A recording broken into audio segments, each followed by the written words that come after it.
Assalamualaikum warahmatullahi wabarakatuh. My name is Wulan Ramadhani from Group 4. I will explain about history of psycholinguistic and psycholinguistic aspect.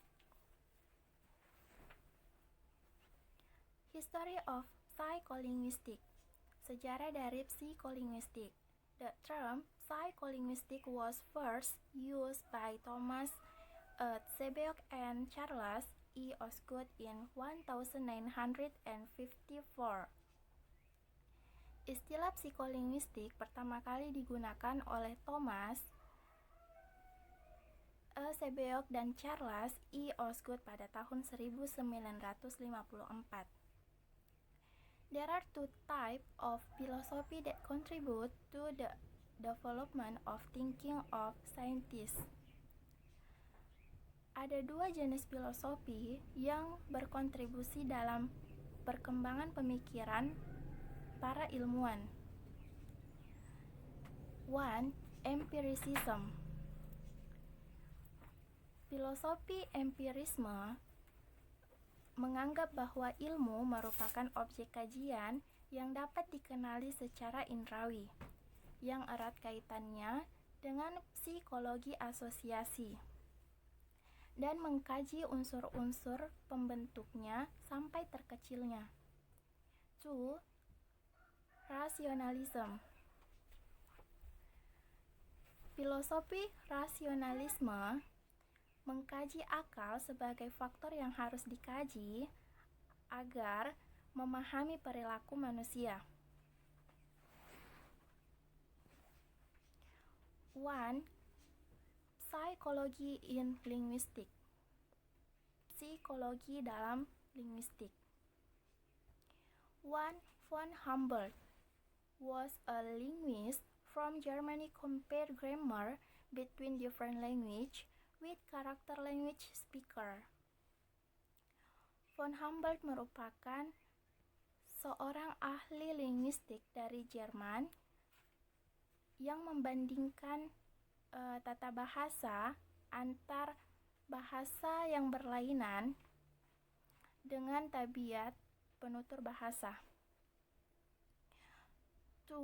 Ferdinand de Saussure, who introduced three important terms in linguistics. Ferdinand de Saussure memperkenalkan tiga istilah penting dalam linguistik. A. Long, which means a certain language that is still abstract. Long bermakna bahasa, di mana bahasa tertentu yang masih bersifat abstrak. B. Language. Language means general language. Language bermakna bahasa, di mana bahasanya itu bersifat umum. C. Plural. Spoken language in a concrete manner. Plural bermakna bahasa, tapi bahasa tuturannya itu bersifat secara konkret. 3. Edward Sapir studied the relationship between language and mind. Edward Sapir mengkaji hubungan antara bahasa dan pemikiran, di mana unsur yang menentukan struktur pikiran manusia.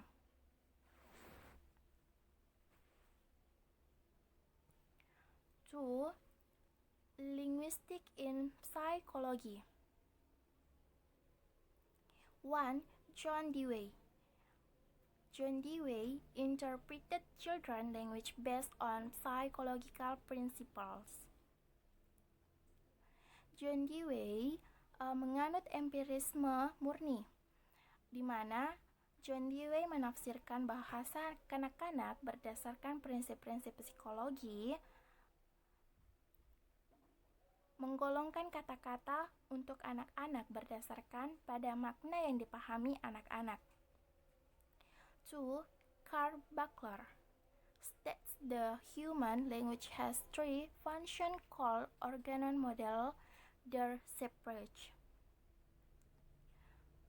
Karl Buckler menyatakan bahwa bahasa manusia memiliki tiga fungsi organon model der Sprache. 1.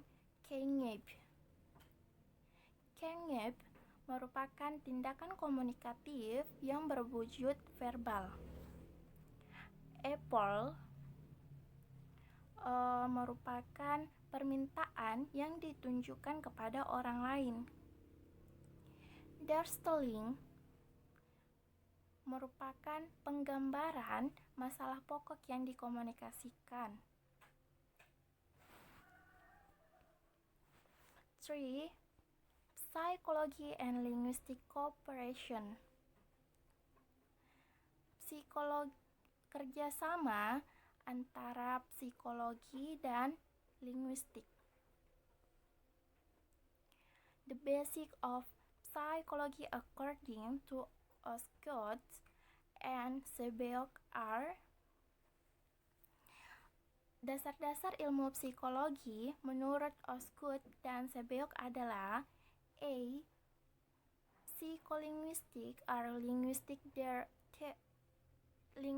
theories based on language that are considered a system of closely interconnected elements. Psikologi merupakan suatu teori linguistik berdasarkan bahasa yang dianggap sebagai sistem elemen yang saling berhubungan erat. B. Psycholinguistics is a theory of learning according to behaviorism based on a language that is considered a system of habits.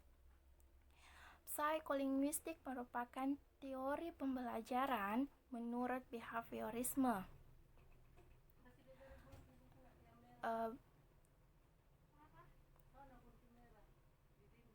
Berdasarkan pada bahasa yang dianggap sebagai sistem tabiat. C. Psycholinguistics are an important theory that consider language to be means of conveying an object. Psikolinguistik merupakan suatu teori informasi yang menganggap bahasa sebagai alat untuk menyampaikan suatu benda. Okay, I think that's all from me, and thank you.